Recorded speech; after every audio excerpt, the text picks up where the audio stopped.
స్వాధ్యాయము అనగా స్వయంగా అర్జన చేసుకునేది. పుస్తక పఠనం. మనకు ఉన్న 12 టాబ్లెట్స్, స్పిరిచువల్ టాబ్లెట్స్లో మొదటి 6 టాబ్లెట్స్, ఎనర్జీ టాబ్లెట్స్లో ఈ స్వాధ్యాయం అనేది రెండవ టాబ్లెట్. నెక్స్ట్ 6 టాబ్లెట్స్ నాలెడ్జ్కి సంబంధించినవి. మనం ధ్యానానికి మన జీవితంలో ఎంత ముఖ్య ప్రాధాన్యత ఇస్తామో ఈ స్వాధ్యాయం అనేది కూడా పుస్తక పఠనానికి కూడా అంత ఇంపార్టెన్స్ అనేది ఇవ్వాలి. పుస్తకం హస్తభూషణం అంటారు. మన శరీరానికి ఆభరణాలు ఎలాగ వేసుకుంటామో అలాగే మన చేతికి కూడా ఈ పుస్తకం అనేది ఆభరణం వంటిది.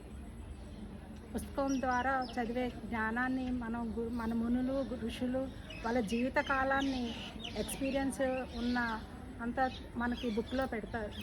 బుక్ ద్వారా మనకి వస్తుంది. సో మనం తక్కువ కాలంలోనే ఆ జ్ఞానాన్ని పొందుతాం.